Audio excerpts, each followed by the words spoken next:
The carriage drove me along a ribbon of winding road, flanked on both sides by ancient oaks that appeared to stand as silent sentinels. Their gnarled branches bent toward the road, forming a distorted arch which filtered the last feeble rays of daylight and steeped everything in dimness.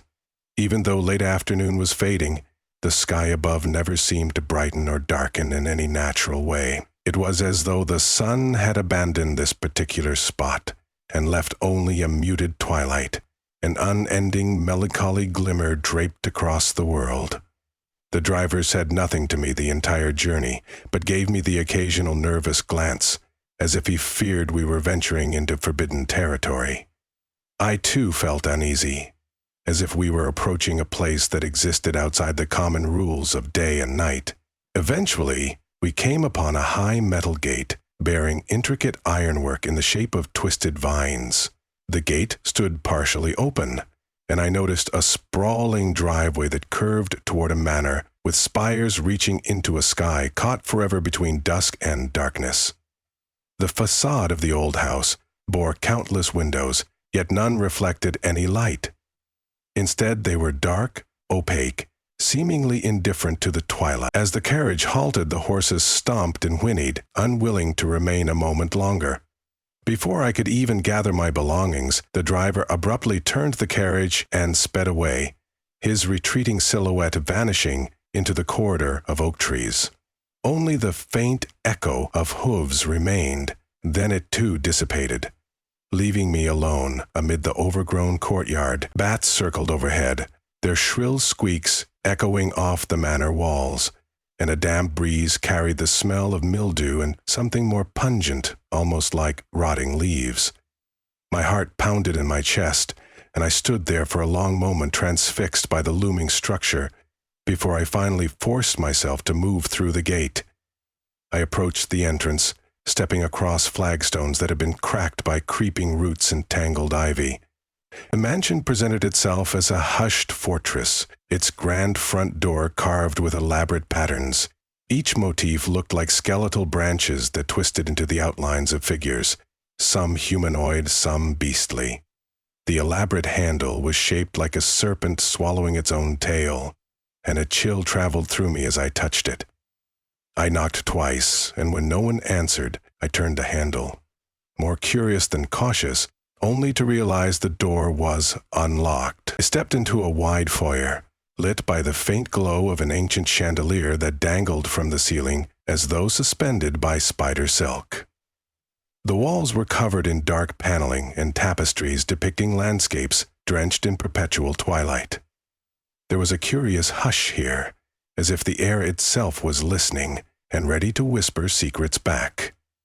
My footsteps echoed along the marble floor, and each echo made me more uneasy.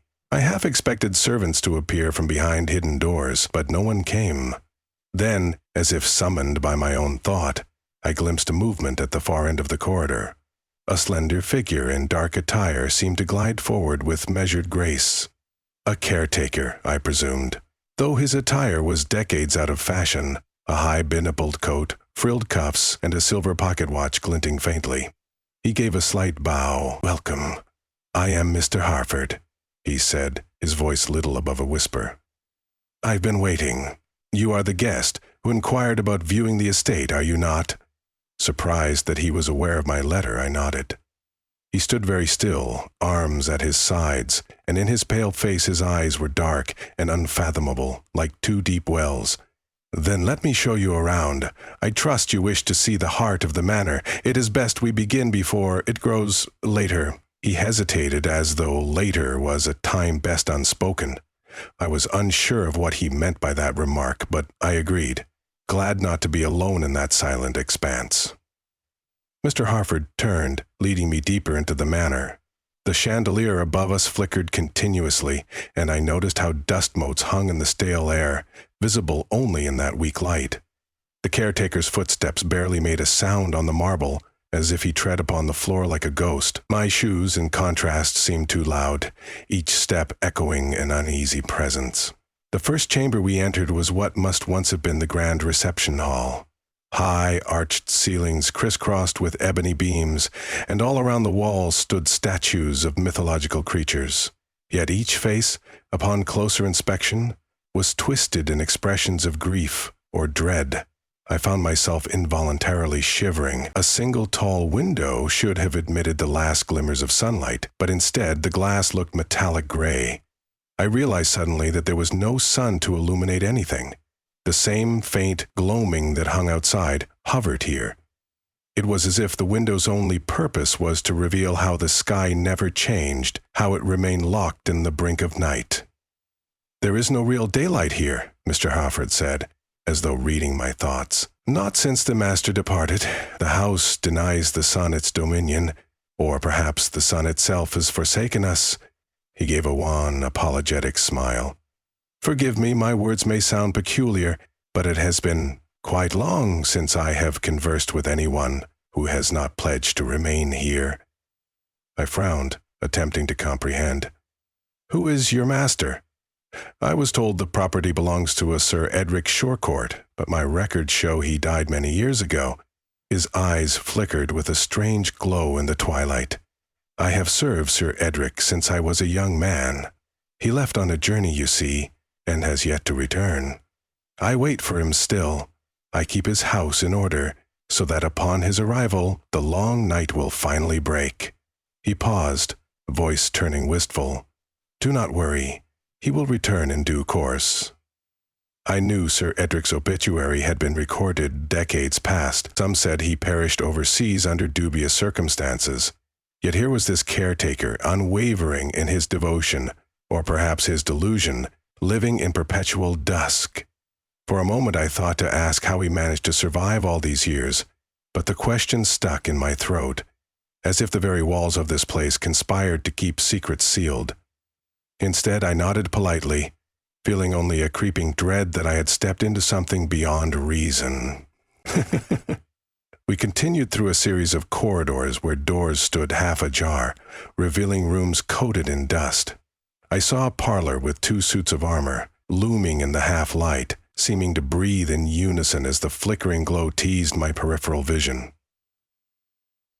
A library's door creaked on rusted hinges, the books arranged with uncanny precision, each spine facing outward, but entire rows were blank, as though the wear of time had erased the title. Then, next to it, a drawing room, its chairs draped in sheets that held ghostly silhouettes of a life once lived here.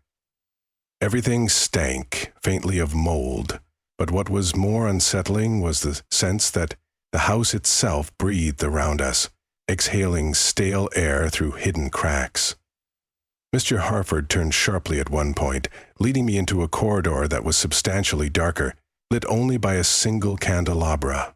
The walls here bore no tapestries, only chipped paint and a sense of confinement. I could feel the presence of the manor grow heavier, as if this was its true heart, a place of guarded secrets. We passed a locked door, thick with iron reinforcements. As we neared, a soft wind seemed to rush past my face, though no windows or ventilation were evident. I thought I heard faint whispers, but Mr. Harford pressed on, ignoring my hesitation. Eventually, we arrived at a modest door, half the size of the others. It opened to reveal a narrow staircase, spiraling downward. "The crypt is there," Mr. Harford said. "But there's another room I wish to show you first, beyond it." Despite the apprehension that clawed at my chest, I followed him. The steps were worn, each bearing the imprint of countless footsteps, perhaps across centuries. A damp chill wrapped around us like a coiling serpent, and I feared each new turn would reveal horrors best left unknown. The warren beneath the house was labyrinthine, with low ceilings and walls of rough-hewn stone. The caretaker navigated it unerringly, as though guided by an unspoken pact with the dwelling. Every so often the candelabra he carried sputtered, and shadows danced upon the walls like silent phantoms. A sense of timelessness hung in the gloom. I could almost believe that we had already slipped out of the mortal world and into a purgatory where the hours never progressed. At last, he paused before a simple iron door, He pressed his hand to it reverently, then turned the latch and guided me inside. The room was surprisingly small, its walls lined with dusty portraits. A single covered easel stood in the center, draped in a black cloth. I approached one of the portraits and saw the face of Sir Edric Shorcourt himself, youthful and resolute in a military uniform. In the painting, his eyes were a piercing gray, and his features strongly resembled the caretaker's, though softened by noble bearing. Beside him, in another portrait, stood a young woman, in a pale gown, bearing a resemblance to Edric. Perhaps a sister or cousin. The gloom made it difficult to discern details, but I noticed the paintings seemed oddly untouched by time, as bright as if they were freshly completed. "You'll find no record of her," Mr. Harford said, noticing my interest. "Her name was Margaret. She vanished the same night the master did. Some believe they ran away together, others that a more terrible fate befell them." His expression darkened. "But I have no illusions. I believe the house itself claimed them both, swallowed them into that unbroken twilight. Or else they remain somewhere, beyond our reach, waiting for the hour they can return." He lowered his gaze. "And I keep watch. Even if centuries pass, I must be ready to greet them." My eyes fell upon the covered easel. I could sense something important there, hidden. "What is that?" I asked, compelled by curiosity now. "This," he replied softly, lifting the black cloth, "is what the master was working on before his departure. He believed it would free the estate, if only he could complete it." Underneath the cloth, I saw a half-finished painting of a sunrise. Vivid, molten hues stretched across the canvas, but the center was blank, like an empty doorway. Though incomplete, the painting seemed almost alive, radiating a soft glow entirely at odds with the surrounding gloom. He desired to capture the light of day as no one has before. He was convinced that once this was finished, sunlight would once again grace these halls, Mr. Harford continued, brushing his fingers against the canvas in reverence. I was oddly entranced by that painting. It felt like standing near a lost piece of the sun, encased in this tomb-like house. Yet the emptiness at its center felt ominous too, as though that void hungered for something more than mere paint. I thought to ask why Sir Edric never finished, but the caretaker's eyes glinted with an emotion I could not decipher. A soft breath from behind me made me spin around, but there was no one else in the chamber. Only the manifold shadows and the faint echo of our presence. We left the small room in silence, returning through the frigid passageways until we reached the crypt doors. Here, the caretaker paused. "You may find this disturbing," he said quietly as he pulled the heavy iron ring. The metal hinges screeched, unleashing a gust of air as stale as ancient tombs. My breath caught at the threshold, for the flickering glow of candlelight revealed a scene that evoked both dread and awe. The crypt was more expansive than I could ever have imagined, extending beneath nearly the entire estate. Countless stone slabs lined the walls, each bearing a name and date. Some were so old the inscriptions had worn away. The caretaker moved gracefully among them, his candle illuminating fleeting glimpses of carved epitaphs. Into niches and alcoves were set rows upon rows of caskets, and each coffin lid bore the family crest of the Shorcourts, a stylized raven perched on a broken clock face. The silence here was oppressive, as if even the dust dared not stir. A peculiar sight drew me in. Near the very center of the crypt stood an ornate sarcophagus, carved with angels and devils locked in combat. I stepped closer, reading the inscription. Sir Edric Shorcourt. The date of his presumed death was chiseled into the stone. It confirmed he had been declared deceased decades ago. My heart pounded as I questioned how Mr. Harford could deny the occupant of the sarcophagus. He spoke in a near whisper. "They placed an empty coffin here in his memory, but I know my master did not truly die that day, and so I have never once allowed any further commemoration. When he returns, we will open what lies empty for he will be the one to see the dawn restored. His hand hovered over the cold stone. He bowed his head momentarily, a gesture of unyielding loyalty. I felt an inexplicable sadness at witnessing such devotion. It was as if Mr. Harford was an embodiment of the house's longing, sustaining the echo of a life that had long since faded. My curiosity was overshadowed by the sense that deeper forces trapped them all here in eternal stasis. When we emerged from the crypt, the same half-light pervaded the corridor. No matter how long I spent wandering the manor, the outside world never seemed to shift from that ghostly dusk. After some time, Mr. Harford guided me up a set of spiral stairs that opened into what seemed to be the west wing. Here, a corridor lined with tall windows offered a view of the estate's grounds. I pressed my face to the glass, peering through it. A half-dead garden sprawled beyond, its hedges maintaining the shape of labyrinthine designs, though every leaf was gray. The remains of a fountain stood in the center, the statue at its heart marred by lichen. Beyond the garden walls were the barren fields, all cast in the same perpetual twilight. It was a vision of sorrow, a land where nothing flourished under the withered sky. I sensed movement behind me and noticed Mr. Harford studying me. "You tremble. Are you afraid?" he asked softly. I realized I had been shaking, though I couldn't say if it was from the chill in the air or my mounting unease. I nodded, at a loss for words. "You see, you do not belong here," he added gravely. "No one from the outside world does. Yet the house welcomes you for a reason. It welcomes any who might spread its tail, or who might finish that painting and bring back daybreak." His voice deepened, touched by an undercurrent of ancient sorrow. "Master Edric left me with instructions to let in only those who seek the truth. Now, you have seen the house for yourself.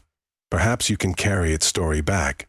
Perhaps that is why it lingers at the edge of your world, refusing to pass quietly into memory." That evening, if one could call it that, given the permanent twilight, Harford insisted I rest in one of the guest chambers.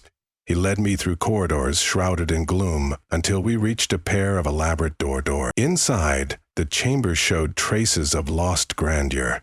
A four-poster bed with rich velvet curtains, a fireplace blackened with soot and long disuse, and an empty vase that once held fresh flowers.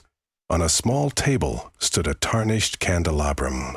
"I will return in the morn," he said with a faint bow, though I realized how strange the notion of morning was in a place with no dawn. "If you have need of me, ring the bell." Then he departed, shutting the doors quietly. Alone, I lit 2 candles and watched their flames dance in the thick air, casting wavering shadows across the walls. My exhaustion weighed heavily, and I sank onto the bed, yet sleep refused to come easily. Over and over, my thoughts circled back to the caretaker's unwavering conviction, to the crypt below, and to the half-finished painting that seemed so full of promise, yet so ominous in its emptiness. Eventually, weariness overcame me. I closed my eyes. Sometime later, I awoke to the sound of hushed voices. My heart jolted. For a disoriented moment, I thought I heard Mr. Harford speaking softly with someone outside the door. The candles had burned low, and the room was suffused in darkness, save for the faint glow from the corridor's distant sconce. Carefully, I slipped off the bed and crept toward the door, pressing my ear against the wood. Silence. I opened the door a crack and peered into the hallway. It was empty. Only a swirl of dust motes danced in the weak light. Had I imagined the voices, or had I dreamed them? An unnerving sensation prickled at my consciousness, an awareness that something was just out of sight. Moving slowly, I ventured into the corridor, drawn onward by a quiet compulsion. At the far end, near where the corridor turned, I glimpsed a trailing figure. It resembled the caretaker, half-garbed in shadow. He appeared to be speaking to another figure, whose shape I could not fully discern. A part of me wanted to call out, but an instinct stronger than curiosity kept me silent. I followed the pair down winding hallways, lit only by the flicker of sconces, my breath caught in my throat. They moved without haste, their hushed voices occasionally drifting back to me. Fragments of words stirred through the gloom. Finish, sunrise, time. But I could not piece them into sense. The air was charged as though the entire house held its breath, each board and panel anticipating something. As the figures turned a corner, the corridor ended in an ornate door I recognized as the entrance to the painting chamber below. But how was that possible? We were on the second floor. My mind reeled. This place felt malleable, capable of rearranging itself in the twilight hours. Drifting closer, I saw Mr. Harford and the second figure slip inside. The door shut quietly, yet I felt I had no choice but to follow. Summoning courage I did not truly possess, I opened the door to find that the spiral steps descending to the painting chamber were indeed there, the same ones we had taken earlier in the day. Only now, an uncanny glow emanated from below. Step by tentative step, I made my way down. At the bottom, the door stood ajar. Through it, I could see the caretaker, kneeling before the half-finished sunrise painting. Next to him hovered the outline of a man in old-fashioned attire, pale and shimmering, as though fashioned from moonlight. I covered my mouth to stifle a gasp. It was the spitting image of Sir Edric from the portrait, except that his eyes were strangely vacant, reflecting only that eternal twilight. In silent awe, I stepped just close enough to see them clearly. "It must be finished," the spectral figure said, his voice resonating with a hollow timbre. "I cannot rest until the light is restored. Only then will the house release me." Mr. Harford murmured his agreement, tears brimming in his eyes. I watched as the caretaker reached for a brush, his hand trembling when he hovered over the blank center of the canvas. But the brush never touched the paint. It seemed an invisible barrier prevented him, and he sank to the floor with a moan. "I cannot do it, master," he whispered. "My skills are insufficient. I have tried everything." She also tried to help, but vanished without completing her task.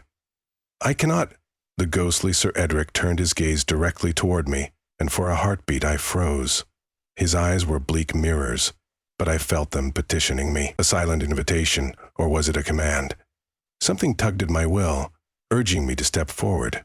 My mind said no, but my body responded otherwise, crossing the short distance to stand next to Mr. Harford. I picked up the paintbrush from where it had fallen. A swirl of colors lay ready on the palette. My heart thundered. I had no skill with portraiture or landscapes, yet, as I held the brush, I felt an alien knowledge seep through my veins, as though the house itself guided my hand. Time became moot as I pressed the brush to the canvas, applying a stroke of glowing gold into that empty space. In the hush of that crypt-like chamber, the painting breathed. A wave of shimmering light spread outward from the brushstroke, illuminating the entire canvas. It was as if a sunrise had actually ignited on the surface.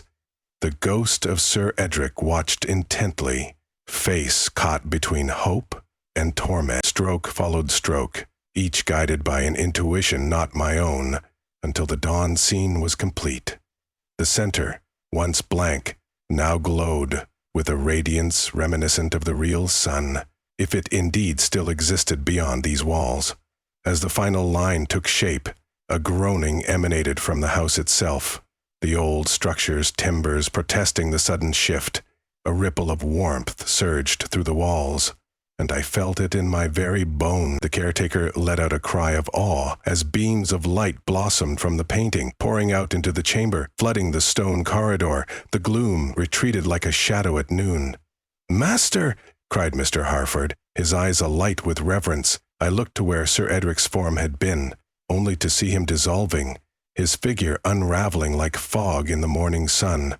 A faint smile curved his lips, yet sorrow lingered there. For a brief instant, the outline of a woman in a pale gown materialized beside him. Margaret, I realized. She too wore a gentle smile, and they joined hands before fading together into the shining dawn. Then, just as suddenly as it began, the brilliance subsided, leaving only the painting, now luminous and whole. I stood transfixed, still gripped by the brush. Mr. Harford knelt, tears streaming down his cheeks, though they shone like tears of redemption. Moments later, I became aware of an orange glow drifting through the door. Racing up the spiral steps, we found the corridor altered. Golden sunlight streamed in from windows once veiled by eternal dusk, flooding the house with warm radiance. Gone were the clinging vines of darkness.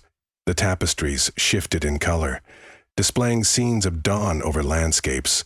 Doors stood open to rooms now bright and alive. Paintings on the walls glimmered with new detail, as if freed from centuries of dust. We rushed to the foyer. Sunbeams cascaded from the windows overhead. The oak doors at the entrance stood ajar, revealing a brilliant blue sky outside. Birds circled in the distance, singing. I realized with a start that the house now rested in the bright morning. In that moment, a hush fell, and I sensed the presence of the caretaker behind me. When I turned, even his once spindly figure appeared more robust, as though he had shed decades of sorrow. "My purpose is fulfilled," he murmured. "I kept faith all these years, waiting, and now the house is free. They can rest, and I too can be at peace." Despite his words, a flicker of uncertainty crossed his face. I opened the door for him, stepping aside. Together, we wandered out into the courtyard, under the welcoming warmth of the sun. The old fountain in the garden caught and reflected the morning light. The caretaker trailed his fingers along a rosebush that appeared to revive before our eyes, green leaves sprouting, pink buds opening. A wonder overcame us both, a sense that we had witnessed something miraculous. Neither of us spoke for a time, for words would have been insufficient. At last, Mr. Harford turned to me, voice trembling with gratitude. "Among all who came, you were the one who could finish his vision, because you believed even a little in the possibility of dispelling the shadow." His eyes brimmed with a quiet joy. "If you ever return, you will find it changed. Now it stands in daylight, and though Sir Edric sleeps in memory, his final masterpiece endures." As I made my way from the manor grounds, I glanced back to see Mr. Harford standing at the threshold, the sun illuminating his figure. In that light, his tired features seemed to soften, as though an enormous burden had lifted. He bowed just once, and the door closed gently behind him.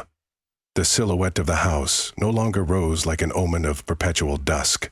Instead, it stood in gentle morning light, no longer denying daylight's grace. I left that place with my heart pounding and my mind swimming with the extraordinary story I had lived. I knew that, should I speak of it, my account might be dismissed as a romantic fable or the delusion of a weary traveler.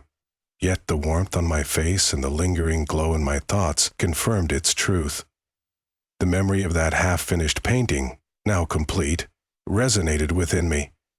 A quiet triumph over a suffocating darkness, born of unwavering devotion and a longing to see the sun again. And so the house, once condemned to wait forever in twilight, was finally freed to greet the dawn.